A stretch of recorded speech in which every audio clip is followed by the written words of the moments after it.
Hello, I'm Norman Robinson, and welcome to NOLA Crime Crisis, a show developed to open a dialogue among city leaders, officials, and business owners about the crime currently happening in our city. On today's panel, we are fortunate to have with us City Council member Joe Giarrusso, who not only cares about his city, but works for the city to ensure that it has a brighter future. He represents District A, and we'd like to welcome him to our show to discuss a topic that seems to be on everybody's mind today, and it is something that you hear no matter where you go. We like to take our cameras to the streets, you know, just to sample what the public's thinking. And we have one clip now from a resident who talked to us quite frankly about, you know, what's going on in the city and what he thinks might need to be done. They have to get behind law enforcement. Law enforcement in this city is a must. And we have to have good law enforcement in order to, you know, and everybody from the top on down has to adhere to the letter of the law. It's not something that can be passed over for any elite group. You know, we have to maintain law and order in the city, and we have to be able to fund programs to get the youth of this city to realize that crime is not the answer, that drugs are not the answer. I work in substance abuse and mental health for a major insurance carrier, and it's just, it's alarming to see, you know, the amount of drug use and mental health issues that are going on in the state. It's just ramping up, and we really need to fund programs in order to deal with it and get this youth of this city and of the state to realize there is a better way. Now, he sort of sums up the entire spectrum of what we're facing. Most people, when they think about crime, they think about the criminal element. But it seems that we've got a compendium of things happening at the same time. Not only you have the criminal element, you have people who are traumatized by 2 hurricanes and a pandemic that seem to drive us a little crazy, all of us who are dealing with it in separate ways. How do you, as a city leader, who's tasked with the responsibility of providing a safe city and providing services that are sorely needed by your constituents, how do you deal with that? I thought his quote was very interesting because I thought it was all going to be law enforcement, and then he shifted. Yeah. Towards the end. Yeah. And that's the most important part, is you have to be nuanced in your thinking, but simple in your explaining. So the way that I say it, and it's been interesting, I'm starting to hear more elected officials say it, is we're not in an or proposition. We're in an and proposition. You don't go to the doctor and hear about diet or exercise. They tell you diet and exercise. Same thing is true with criminal justice. He's right. You have to have police. You need to make sure that there's enforcement of issues. It has to be ensuring our blight is taken care of, trash is picked up. All of that is part of the enforcement bucket. But then the and part that you just talked about. We have people who've been devastated by hurricanes. We have people who are dealing with inflation. We have poverty. That's the other part of this. So one of the big things I think you're going to hear from us, Norman, during the budget hearings as we go through them is the emphasis on, all right, police, you had a $70 million surplus this year. And I'm sure we'll talk more about it. That's a huge amount of money. What are we doing to make sure you're right-sized and you're growing in a way that makes sense? How do we make sure you have civilians who are helping you and make your job easier, particularly on the mental health front? One of the things I've heard from a cop before is they've gone out on a scene and they've seen somebody in distress, and the person is more distressed when they see a blue shirt. So what are we doing to help the police to do their jobs and remove barriers and make their lives easier? Same time, what are we doing to make sure people have good access to schools, make sure they have funding that's necessary, make sure that they're getting mental health resources that are necessary? And so all of that is going to be part of this discussion. And as we're sitting on so much money, how do we put all those pieces together? So I think it was, again, that clip to me was perfect. To me, there were 3 clips, but this one stood out to me because of the broad view of what's actually happening to us as a human condition. Because, you know, when you're looking at people who commit crime, there's always a reason. There's something that's going on there. Either they're just bad to the bone, either they have some mental problems, or either they're angrier about something. I looked at some of the apartment conditions that people are living in. I mean, how do you tell a child who is forced to go home to an apartment with a moldy ceiling that's collapsing, with sewage that's leaking in the bathroom? How do you tell that child that somebody cares about them? What would prevent that child from just getting a weapon and just acting out because they feel like they're nothing? I see this a lot in my district too, because it is richer generally than other parts. The people who have more money have more networking capabilities. Yeah. They have the ability to weigh in. They have time. People who are poor don't have those things. The system has failed them. It doesn't work for them. And take your example. All right, not only is that child living in squalor, living in horrible conditions, how are they getting to school? Who's paying for their breakfast? Who's making sure that they're getting sports or enrichment after school? Is somebody reading to them before they go to bed at night? I mean, all of these things I think sometimes a large segment of our population takes for granted is what drives that anger that you're talking about. But at the same time, it's interesting, I was just on the phone with the DA before I came over here, and we were talking about how you have to be honest about where different people are. There's a difference between that kid you just talked about who's broken into a car for the first time, and what are we doing as an intervention level to help them if they're angry or they have problems or they have trauma, or what do we do to wrap services around them, versus I've been arrested 25 times and 6 times I've had a gun. Those are two completely different situations, and how are we adapting and pivoting to help both of those kids? And helping sometimes means mercy, and helping sometimes means having consequences. And accountability.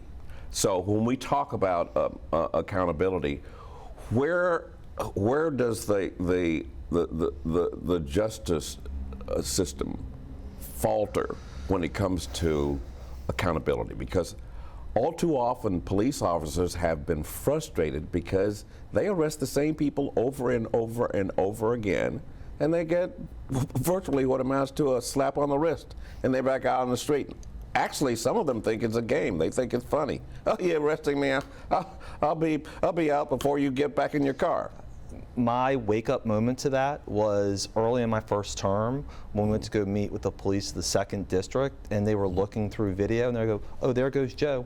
And they know face. These people. Yeah, they know him by face. They've seen him so many times that they said, "Oh, we know exactly who this is." And you're right. To some of them, it's a game, or they know that the system is going to catch up with them. I think also the answer is inherent in what you just said too, which is you have to be accountable and honest about the metrics. So what are we going to do about that? Again, one of the things I've discussed with the DA is we're going to ask for accountability in the form of metrics.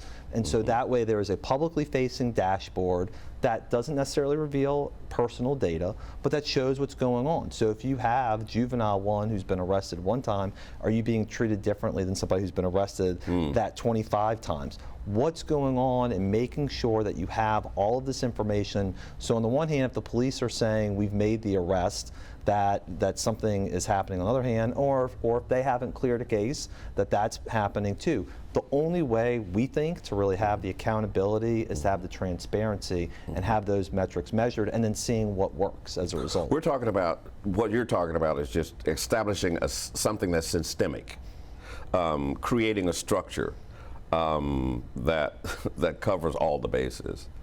Well, my question then is, what happened with this surplus that's already there that wasn't being used in such a manner as to accommodate all of these areas that needed to be addressed? What's going on? Look, I can only answer from my perspective, which is I think you watch and watch and watch, and then all of a sudden it starts growing, and then you say, oh my gosh, we have something here. Now what are we going to do about it? And I also think atmospherics winds up making for conditions too. So as you see a rise in crime and a rise in revenue, then and you have willing partners, then you can say, all right, this is what we need to do. So the fact that we have so much money, to me, is both a blessing and a curse. One is you have people who are trying to grab at it. The police get $80 million, therefore I should get $20 million. We're not going to play that game. But on the other hand, how do you build it out, again, to say, here's something that's systemic with the dashboard, people sharing information. How do we make sure budgets are being spent correctly? How do we make sure that people are getting to jail timely? Because it's not fair to keep somebody in jail because they can't get there on time either. Part of the backlog we have is because of that. So it's making sure everybody is working together, and I hate to say it, but honestly, when you control people's budgets, that is a way to force some of the behaviors that you have to have. Now, when you say control people's budgets, I think immediately of the tete-a-tete or the sort of gamesmanship that's taking place between the council and the mayor's office as it relates to some of the department heads. You're demanding accountability by withholding a budget. Is that not biting your nose off to spite your face? Great question. I would say that in one instance it's produced results, and in one instance it hasn't produced exactly what we want. So let's take one of them, safety and permits. We withheld a portion of their budget. Within 2 months, they have a completely new short-term rental office. They've almost doubled the amount of employees they have, and they're on track in hopefully 6 months to have as many employees as they're supposed to. So it worked in that instance? It did. Now let's talk about Department of Public Works. So they have a ton of money, and they have held on to, we escrowed $7.5 million. They took 1.2 back. So 3 weeks ago, we're sitting in council chambers going back and forth about inflation being the newest reason that certain road work isn't being done.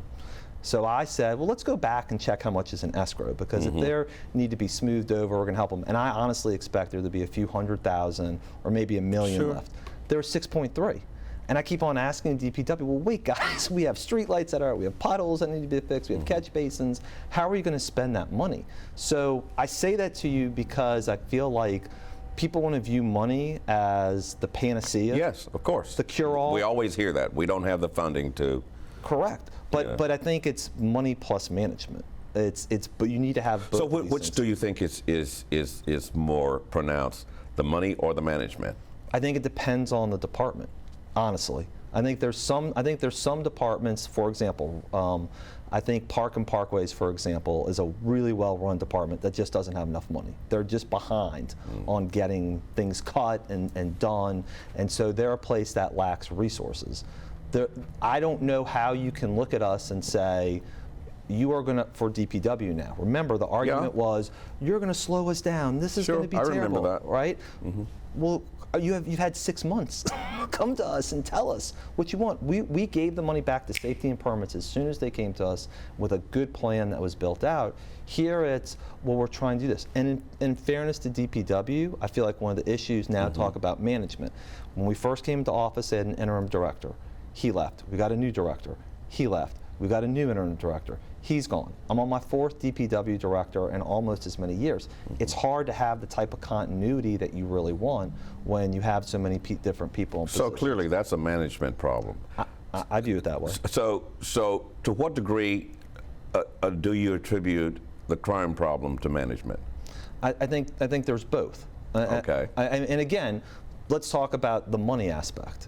We have not been, we the city, all of us, have been poor about managing, whether you talk about poverty, mental health in particular, which I think you know is an issue near and dear to my heart, making sure that schools have access to things that they need. One of the things we're working on right now is the schools are leaving millions of dollars of Medicaid funding on the table just because they're not accessing them correctly. Well, if we open that up and we can get kids $15, $20, $35 million on an annual basis, that's a big win that really isn't costing us anything other than knowing how to cut through the red tape. With that said, it's like anything else. You need to make sure you have the good people who are good managers and good stewards of that and are executing at the right level. So it's a constant balance to me of making sure that you have to have both, because you can't starve somebody and expect them to do well. And at the same time, you can shower them with resources, and if you don't have the right people, then it becomes a problem in executing. So we have the right resources in terms of finance when it comes to the NOPD, but we don't have the manpower. We don't have the manpower right now. Doesn't seem to make sense to me. Well, I think the issue with NOPD is sort of multifold, right? Okay. So let's talk about a few things. One of the things is NOPD was promised the newer officers you're going to have take-home cars. Now think about as an employee, if you tell me you're going to get a bonus, you're going to get this fringe benefit, all right, I'm relying on it. Well, you don't give it to me in 3 years, then you didn't come through for me. So why am I staying? Well, that's not really, to me, a management per se problem. It's an execution on the money side problem that then caused people to walk out the door. I also think, in fairness to NOPD right now, we live in a changing world. If you look at the new generation of people, they are not just bound by, am I making more money, right, and am I going to be promoted in a certain amount of time? What is my work-life balance? How does it feel like to work in this environment? Am I valued? Do I feel? Those things have to change too.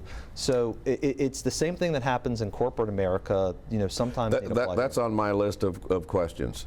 The morale aspect that the department is dealing with. You've been watching this. So, is it getting better, staying the same, or getting worse?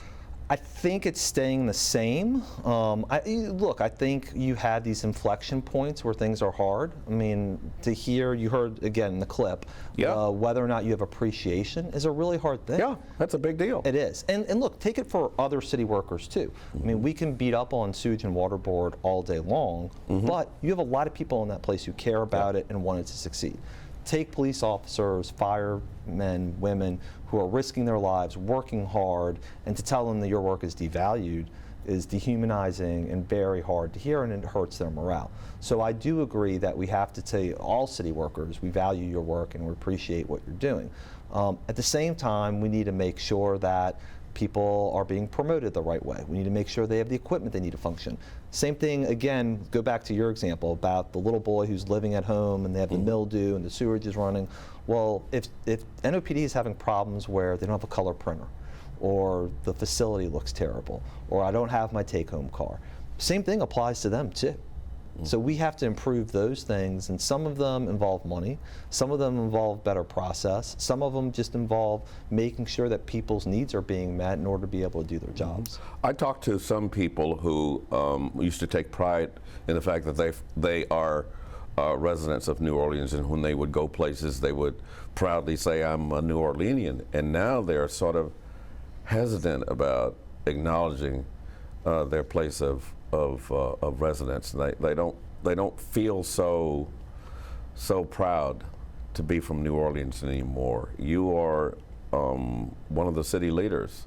How does that make you feel as somebody who was elected, you know, to keep the city on the beam? It's hard to hear, but I hear it too. I hear it too, so there's no doubt about it.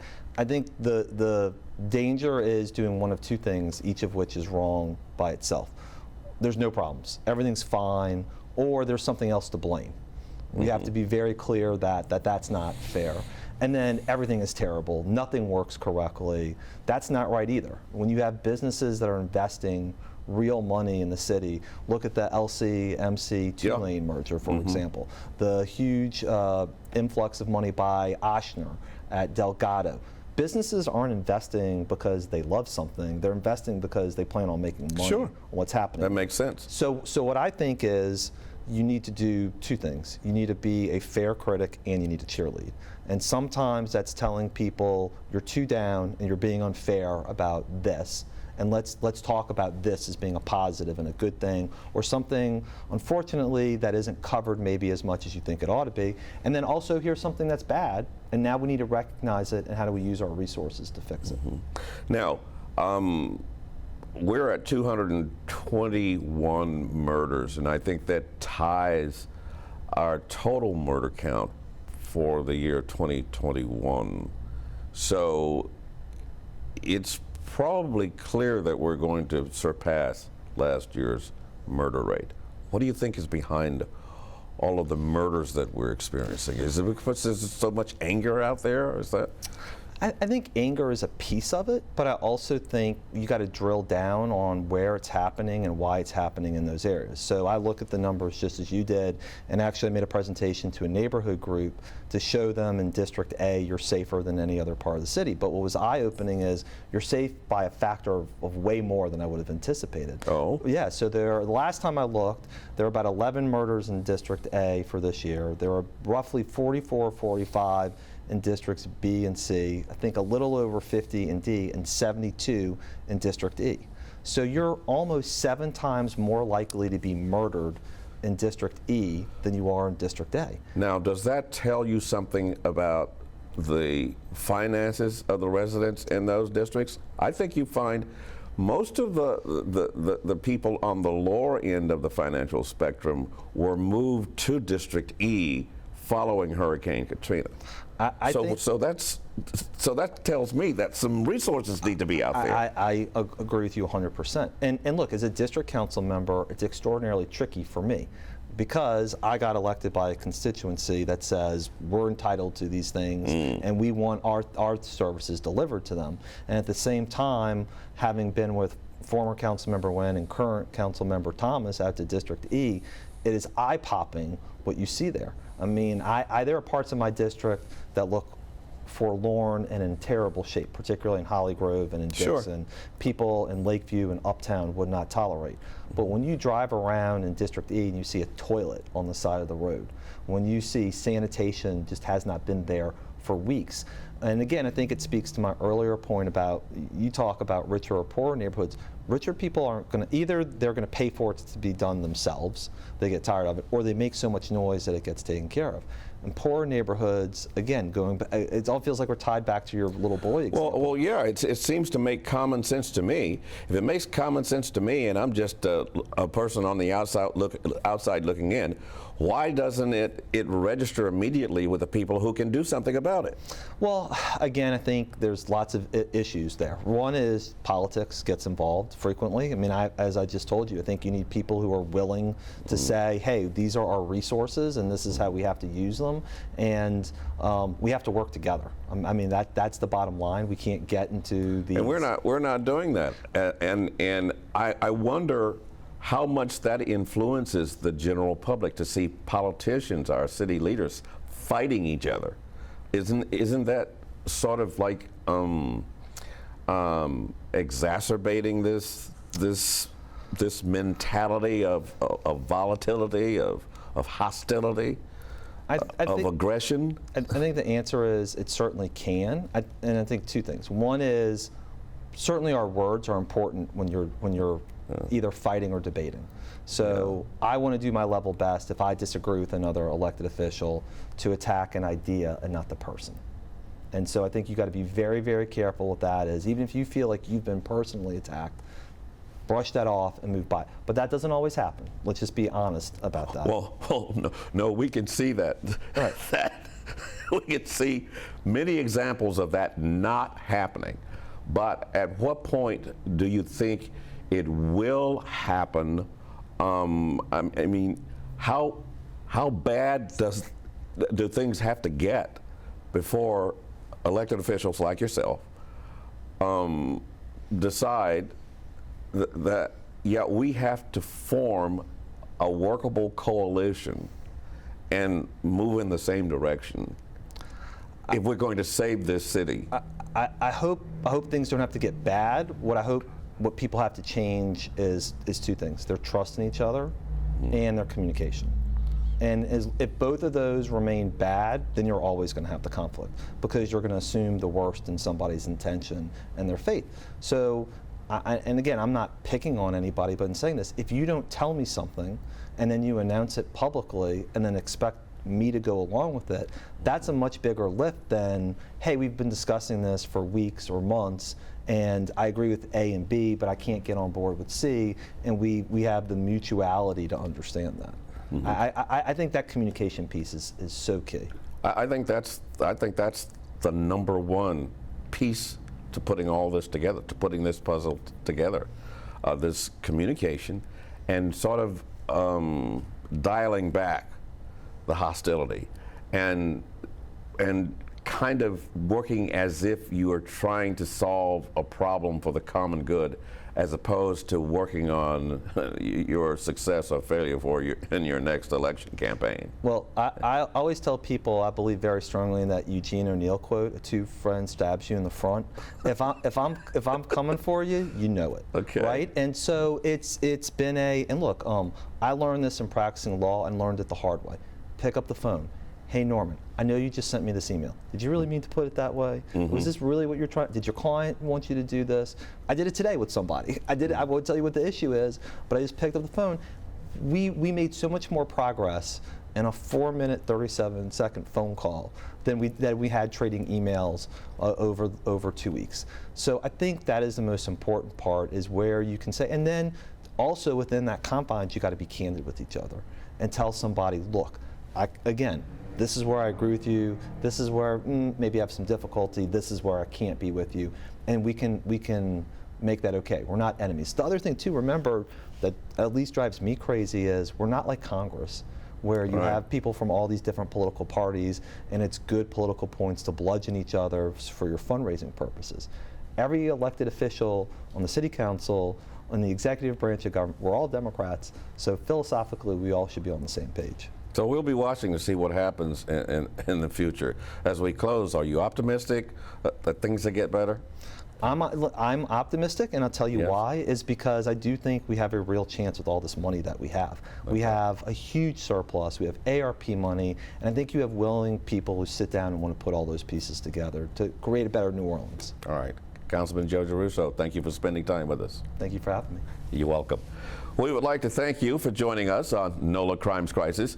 We will be back next month with more city leaders, business owners, and protectors of the people looking to make a difference in our community. I'm Norman Robinson, and we will see you next time on NOLA Crime Crisis.